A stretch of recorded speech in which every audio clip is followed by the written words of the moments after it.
انہیں حجر کہتے ہیں کہ ایک شخص کو میں نے ایک مقام پہ دیکھا، وہ میرے علاقے کا تگڑا بندہ تھا، سیاںا بندہ تھا، مالدار تھا، کیا کہتے ہیں پنجابی میں ڈنڈی پٹی بڑی قائم تھی، بڑا اس کا دبدبا تنتنا تھا، لیکن میں نے اسے طبیب کی دکان پر لیٹے ہوئے دیکھا تو اس کے وجود سے پیپ نکلتی تھی۔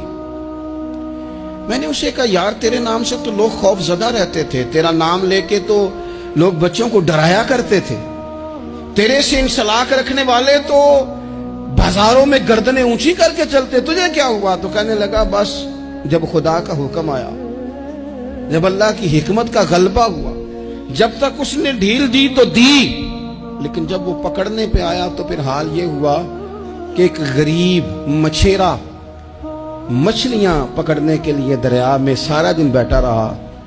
اسے مچھلی نہ ملی، شام کو روئی پڑا کہ مالک میرے تو بچوں کے پاس کھانے کو بھی کوئی شے نہیں، تو ایک مچھلی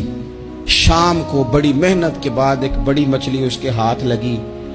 ان دنوں نہ مچھلیاں ملتی تھی نہ گوشت ملتا تھا، وہ بیچارہ ایک مچھلی لے کے جا رہا تھا اپنے گھر کی جانب، تو سامنے اسے میں آ گیا، جو طریقہ ہوتا ہے کدھر لے کے جا رہے ہو، کہاں سے لی ہے؟ تو کہتے اس نے کہا صاحب مجھے پتا ہے آپ مجھ سے چھین لیں گے، لیکن میرے بچے صبح سے بھوکے ہیں، یہی میرا روزگار ہے، آج مجھے کچھ نہیں میسر آیا، میں نے اس مچھلی کو لیا ہے، مجھے تو بیچنے کو بھی کچھ نہیں ملا، پتہ نہیں مجھے پکانی کس طرح ہے، تو یہ ایک مچھلی میرے بچوں کی خوراک بنے گی، کل لوٹ لینا، پرسوں لوٹ لینا، تمہارا تو کام ہی لوٹنا ہے، چلو کچھ دن کے لیے ہاتھ روک لو۔ کہتے ہیں اس نے جب یہ کہا تو میں نے ایک تھپڑ مارا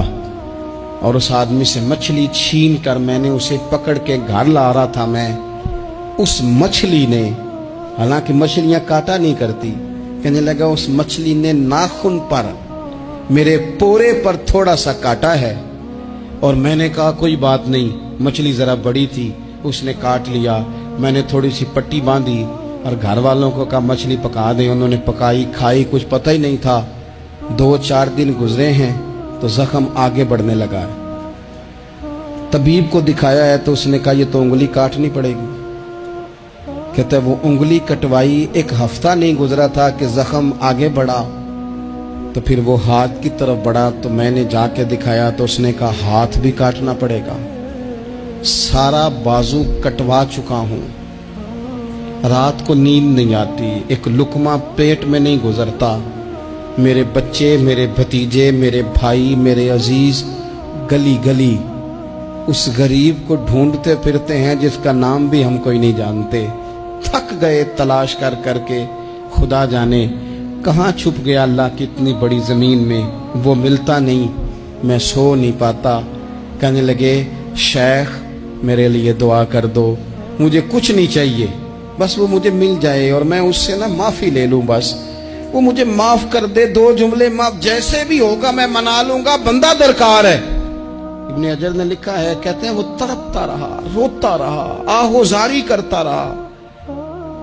میں نے بھی اس کے لیے دعا کی کہ اللہ کرے وہ شخص تجھے مل جائے۔ پھر کچھ دنوں کے بعد مجھے کسی نے بتایا کہ مر تو گیا ہے تڑپ کے،